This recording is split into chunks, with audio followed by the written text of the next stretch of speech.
going to do somewhere by 10. Okay, you're fine, you're fine. Well, wait a minute. Tim, you need to get somewhere? Because I'll let you go. You need to go somewhere? Do you want to say something? Do you want to follow? Well, I'm going to have to say to the anyway. Go ahead. She said she has 10 minutes of questioning, but you can go first is what she's saying before she does hers. Oh, okay. Okay. I now recognize Tim Burchett for 5 minutes. Yeah, it says 10 minutes. Don't give me that.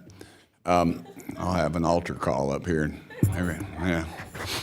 So they don't. You know why they don't let politicians? If you could find me some one-armed deacons, I'd be a pastor, but I don't trust them with two hands. Thank you, y'all, for being here. I guess I am one of those that on the edge of the conspiracy theorist. I was at Brushy Mountain Prison. I saw James Earl Ray when I was a young man, about 16. We used to minister to a guy who was on death row, since been electrocuted in Tennessee. And I was always reminded, I've read some books by the mob, and they always have a scapegoat. And it's always a loner, kind of a nut. But I think things need to be said. Ray was a two-bit criminal. They caught him in London, England. I mean, what I understand, he didn't have two nickels to rub together. And he had it was 68. I remember we were going to Clarksville, Tennessee, and I heard it on the radio. I remember it because they said, they were talking about President Kennedy and RFK, and then Martin Luther King had been shot. And it didn't register with me. I was 4 years old, but I can remember. But I've since studied it, and it's always a loner. It's always a nut.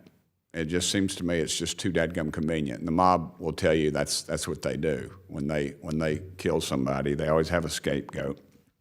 And I remember what a pastor friend of mine, who's never voted for me, by the way, in Knoxville, and I'm naming a post office after him anyway, but because he's my dear friend. And he was in Memphis. He worked for Dr. King.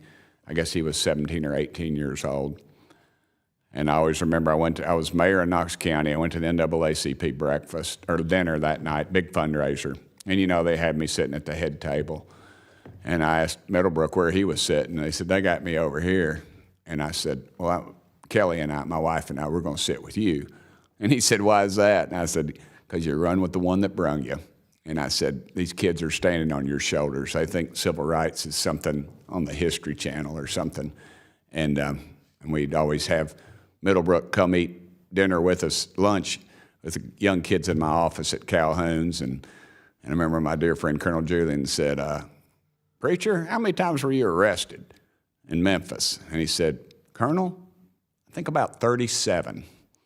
And you just think how things have changed and how, we talk about how bad they are. But I'll tell you what, in Knoxville, Tennessee, East Tennessee, things are pretty good. Things are pretty good. We're moving in a better direction, I feel like. But I do feel like I don't, and is it true that some members of the King family talked to Ray, James Earl Ray, and they don't think that he pulled the trigger? Is that accurate, ma'am? My cousin, Dexter Scott King, is deceased. Yes, ma'am. But during his lifetime, he was involved in some of those discussions. I was not personally, but yes, I was aware of that. Yes. Okay, and Dexter was Dr. King's son. His boy? Yes, ma'am. Yes. Okay. Yeah, so I remembered very well when James Earl Ray escaped from Brushy, and because Dr. King's daddy, who was also a preacher, was in Tennessee at that time, just totally out of Iran. They caught him. They caught James Earl Ray just down the road. It was something, he didn't get very far. He wasn't that great of a criminal, and he sure wasn't that good of an escape artist. But I'm wondering, ma'am, why are some certain pieces of the surveillance, why do you feel like they're still under seal until 2027? And something I worry about, anytime I don't trust the government, and I am part of the government, and I don't mind telling you that, but anytime we have our hands on something, whether it be Epstein files or whatever, I have a hard time believing it. I have a hard time believing anything these knuckleheads come in here and tell me. And whether we're in a skiff or anywhere else, they're so compartmentalized and they're so, maybe they're telling the truth, but it's the truth as they know it. And they're looking down the barrel of a .22, and they need to be looking down a trash can because I think it's that big. I'm sorry I talked too much, but please. May I answer it in this way? And I'm only speaking not for the whole family. Yes, ma'am. And certainly in a very unofficial, personal capacity. There are so many people that are in those reports, and I think that has been said, who are gone on beyond. And so since you can't find them and you can't verify, it wouldn't necessarily make sense to have so much of that we forget the purpose. And the purpose is to come together in truth and unity. Yes. So that's just my thought. I can't say that's why, but that's what I think. Okay, and I've run over. Let me ask the ranking member if I could just go a little bit. Now, I will tell you this. I saw a lady walking down the hall from a far distance, and she was wearing bright pink. And I said, where is she going? I thought, and then she got closer, and I was about to say, Jasmine, we're supposed to be in committee. And then she got closer, and I realized it wasn't Jasmine. So if somebody comes up to you and says, this idiot Burchett just, but anyway, she was lovely and dressed classy like you do. So I wanted to say that for the record and then ask you if I could have a little more time. Okay, great. Let me ask you, Mr. Wexler, and then maybe you, sir. What's your thoughts on that? My thoughts on why the files are sealed. It's a little bit of speculation, but I'll give you a twofold answer.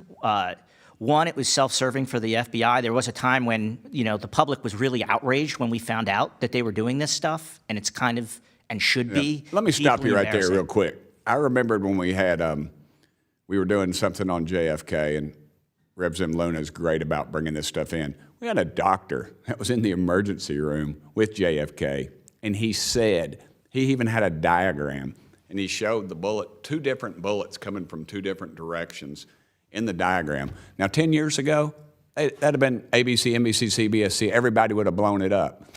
But that's just what they do. They delay. And what Dr. King said, I think, that these people die, and then there's nothing out there. And then all we got is vapor. But sorry, go ahead, sir. And then my second would be is that, And this place ought to be filled up with angry people right now. Angry congresswomen and men ought to be ticked off. I'm sorry. and the second, I do think there's an element where, as it gets later on in time to what I believe Dr. King was getting at, where you start to say you're releasing information that never should have been collected in the first place. I got you. That you don't even know if it's true. And again, I could speak to you if somebody asked me about what happened to somebody named Reverend Ed King, which was just outrageous, and I could explain that in a further question. And maybe, you start to realize now we shouldn't release this stuff because we should never have taken and collected it and put out this nonsense in the first place. It doesn't have anything to do with what's going on or what went on. Yes, sir. Yeah, I mean, I think the primary concern is that it was illegally obtained and should never have been obtained. And I think just generally we should be careful about releasing surveillance, even if it was lawfully obtained. I mean, even as legal, Yeah. it doesn't make. I mean, slavery technically was legal in this country, but it's the most horrid thing that we ever did. I would say, for instance, the legal standard for obtaining metadata is lower. We'd obviously support raising that, but if someone collected your metadata and they did it legally, you wouldn't want that released to the public, even though it was collected unlawfully. Okay, I'm out of time, but I do think this was a cover-up. And remember, Dr. Middlebrook told me, he said that they, and I'm a gun guy, and that shot he made had 1 foot on a toilet and 1 foot in a bathtub, and he leaned over to make the shot. And the next day, they had cut all the brush out from that flop house he was in, that Ray was in front of it. So I think, and I've talked to so many people from Memphis I served in the legislature with, and they just think it's been covered up. And I don't know if we'll ever know on this side of eternity. But I want to thank y'all. I'm sorry I rattled. Dr. King, thank you, ma'am. I appreciate your walk with Jesus, and I appreciate your kind words that we had. Thank y'all.